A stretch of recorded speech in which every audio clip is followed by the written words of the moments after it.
Richard, comment ça va? La forme? Impeccable. Bon, super.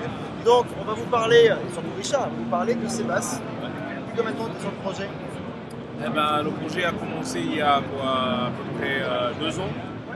Quand j'ai commencé à plus ou moins, Marco m'a demandé de dessiner ma base de rêve. Voilà. Donc j'ai voulu prendre en fait toutes les petites parties des bases que j'ai souvent jouées et ce que j'aimais en fait chez chacune de ces bases là pour en faire celle-ci. Donc, voilà. D'accord.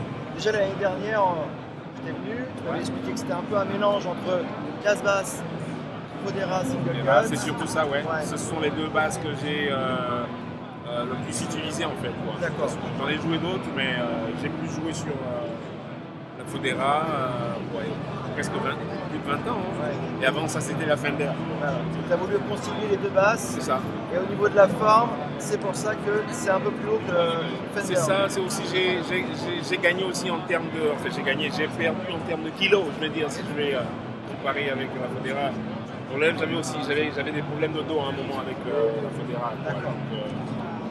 Très très bonne basse, super bonne basse.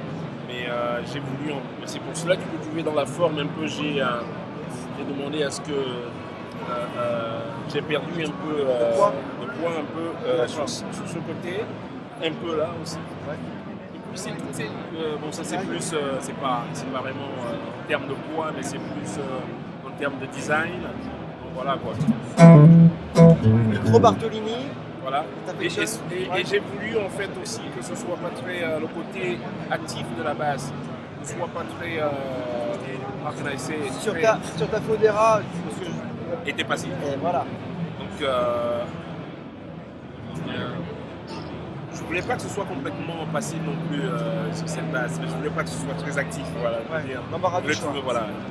Donc quand on passe du passif à l'actif sur cette basse, la différence est vraiment très minime. Quoi. C'est vraiment au niveau du ton, Ouais. de la tonalité, si je peux dire. Ça se dit ton. Ouais, bien sûr. Ouais. Tu peux nous faire écouter la différence entre passif et actif comme Voilà. ça, tout le monde va Voici la comprendre. différence par exemple. Là je suis en position. Là je suis en position passive. Là je monte juste en position active. Yes. C'est juste au niveau du tone un peu C'est ça, où ça change. Si j'ai envie de slapper, je passe en.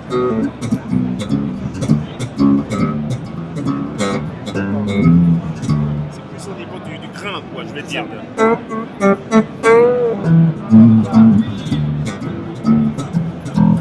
Pour lui donner un peu plus de.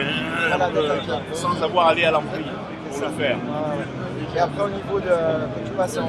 Je pense que peut-être plus le passif va te permettre de jouer. Moi je joue plus Toi. passif, voilà. Ouais, ouais. Pour être honnête, je slab rarement. Donc ce que moi je fais en fait.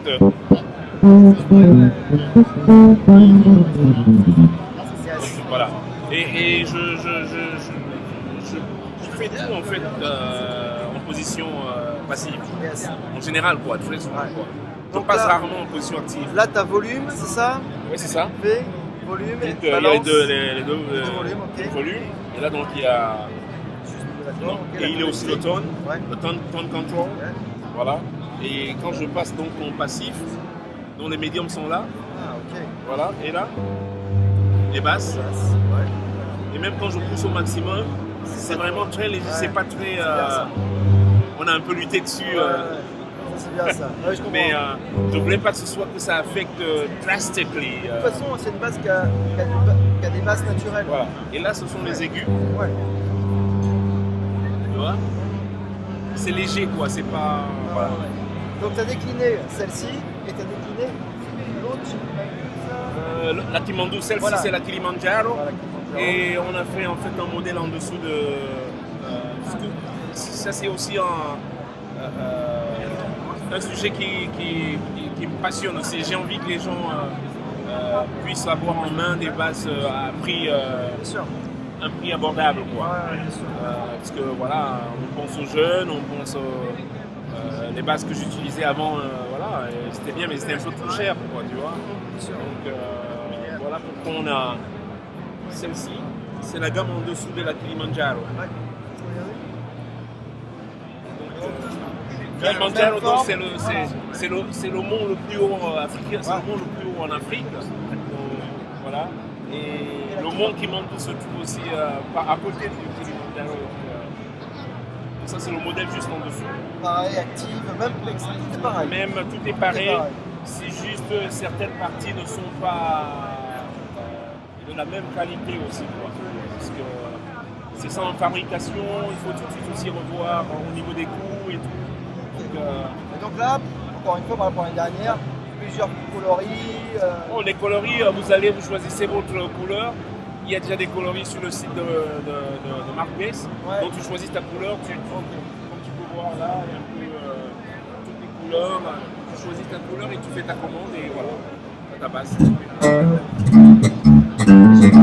Là, ça c'est un plaquage en foie pour celle-là. Ça c'est une Kilimanjaro. Oui, ça c'est une Kilimanjaro en 4, mais avec un poids différent.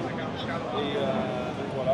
Avec des coloris différents comme là-bas aussi, tu vois, un peu golden, un peu blanche, un peu vintage, un peu. Super. On peut la garder neuve, on peut la garder un peu décolorée, comment tu dis? Oui, les coloris, c'est super. Voilà. C'est ça. Et j'ai vu que Marc Bass avait sorti un peu des modèles comme ça, un peu vintage. Est-ce que tu penses faire des mêmes choses en vintage ou pas? Pour l'instant, Non. on se focalise sur ça. Ok. Je ne sais pas encore. Pour l'instant, j'essaye de me focaliser sur un préampli Ouais. et un autre ampli. J'ai une idée. Au pied. Ouais, un préampli au pied. Ouais. Et j'ai une idée pour un nouvel ampli Ouais. pour l'année prochaine, en fait pour le NAM prochain, qu'on va développer cette année. J'ai aussi une guitare un peu short scale. Il y a beaucoup, on a maintenant, comme vous pouvez voir, il y a plein de petits gamins de 7-8 ans qui commencent à jouer de la basse. Mais ce scale est un peu très grand pour eux, pour leurs mains. Donc je vais essayer de faire la même guitare en très petit set, Ça un petit scale. Pour, voilà. Et au niveau de tes amplis, Mais l'ampli il est sorti en 2018. Hein. Celui-ci, le Nika. ouais. Moi j'en ai un, c'est formidable. J'adore, avec son speaker. Ce sont, Voilà. ce sont le 15 avec le 10 là. Et, Super.